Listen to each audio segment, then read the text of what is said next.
ბიზნეს ივანიშვილის ბიზნეს ცენტრში ქართული ოცნების ლიდერები იმყოფებიან. ბიზნეს ცენტრში უკვე მივიდნენ დავით საგანელიძე, გია ცაგარეიშვილი, სოზარ შუბარი და ნოდარ ხადური. მანამდე კი ბიზნეს ცენტრში პარლამენტის თავმჯდომარეობის კანდიდატი დავით უსუფაშვილი მივიდა.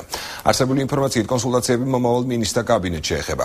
დღესვე ბიზნეს ცენტრში მიმდინარე კონსულტაციებზე იმყოფებოდა ზურაბ აბაშიძე. მის თქმით, კოალიციის ლიდერთან იგი არჩევნებში გამარჯვების მისალოცად იმყოფებოდა.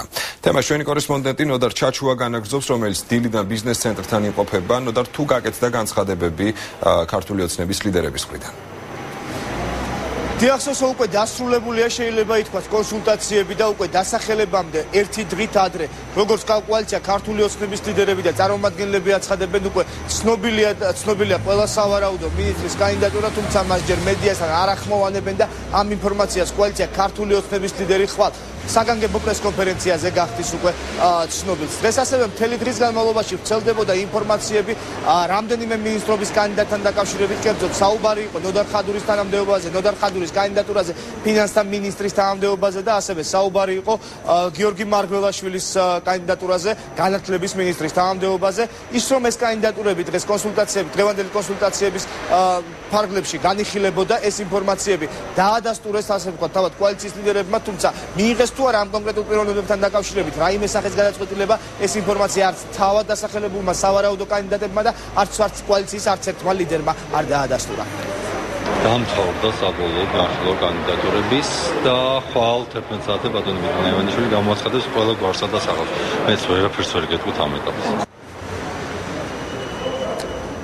დღეს ასევე უკვე ბიზნეს ცენტრი უკვე დატოვა ასევე პარლამენტის თავმჯდომარეობის კანდიდატმა დავით უსუფაშვილმაც და ასევე დავით საგანელიძემაც კოალიცია ქართული ოცნების ერთ-ერთმა წევრმა, როგორც ისინი აცხადებენ, პარლამენტის პირველი სხდომა უკვე 21 ოქტომბრისთვის გაიმართება. უკვე ამ სხდომისთვის ინფორმაციას ხვალ უკვე სპეციალური ჯგუფი, რომელიც კოალიცია ქართულ ოცნებას გაგზავნილი ყავს ქუთაისში, ის მიაწვის ინფორმაციას, რადგან მზად არის თავად პარლამენტის შენობა, ასე ვთქვათ, ამ კონკრეტული დღისთვის და ამ პირველი საპარლამენტო სამუშაო დღეებისთვის, როგორც პარლამენტის თავმჯდომარეობის კანდიდატმა განაცხადა, ასევე კოალიცია ქართულ ოცნებას პარლამენტში 6-7 ფრაქცია ეყოლება პირველ ეტაპზე, ხოლო შემდეგ უკვე საჭიროებისამებრ კოალიცია მიიღებს გადაწყვეტილებას. დღეს ასევე მთელი დღის განმავლობაში ვრცელდებოდა ინფორმაცია იმასთან დაკავშირებით, რომ შესაძლოა ნაციონალური მოძრაობის რამდენიმე წევრმა, რამდენიმე მაჟორიტარმა დამოუკიდებელმა კანდიდატმა დატოვოს ნაციონალური მოძრაობა და შექმნას კონკრეტული ფრაქცია. ეს ინფორმაცია დაადასტურეს თავად ლიდერებმა, დღეს კოალიცია ქართული ოცნების ლიდერებმაც, როგორც ისინი აცხადებენ, ისინი შესაძლებელია არ გადმოვიდნენ ქართულ ოცნებაში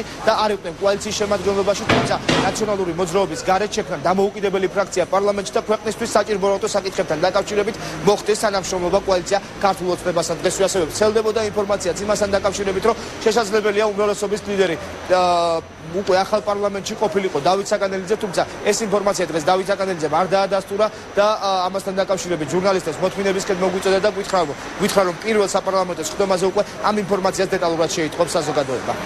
ახლოვდება პარლამენტის პირველი სხდომა. ჩვენ ვართ სამუშაო კონტაქტებზე ნაციონალური მოძრაობის წარმომადგენლებთან, CSKOS-თან. და სავარაუდოდ სხდომა გაიმართება 20-ში ან 21-ში, ამას ხვალ უკვე ზუსტად გამოვაცხადებთ ქუთაისში. პარლამენტში ჩემი ვარაუდით იქნება 6-7 ფრაქცია ალბათ საწყის ეტაპზე ასე იქნება, მე ვნახოთ. ზოგადად საუბარი იყო, რომ უნდა არსებობდეს უმრავლესობა და უმრავლესობას უნაყავდეს ლიდერი. დღეს ბევრია როგორც პარლამენტში, თუნდაც თბილისის საკრებულოში, მე საკრებულოს წევრი ვარ დღესდღეობით კიდევ, ის ადამიანები, ვისაც აქვს სურვილი, რომ დატოვონ ნაციონალური მოძრაობის რიგები და გადმოვიდნენ აქეთ. დღეს ასევე ვრცელდებოდა მთელი დღის განმავლობაში ინფორმაცია იმასთან დაკავშირებით, რომ შესაძლებელია ენერგეტიკის მინისტრობის სავარაუდო კანდიდატი ყოფილიყო მამუკა ნიკოლეიშვილი. იგი ამ თანამდებობაზე 2003 წელს უკვე მუშაობდა, თუმცა ეს ინფორმაცია კოალიციის ლიდერებმა ცალსახად გამორიცხეს და აღნიშნეს, რომ ნიკოლეიშვილი გვარი ქართული ოცნების მინისტრთა კაბინეტში არ მოიხსენიება და არ არის არავინ ამ გუნდში.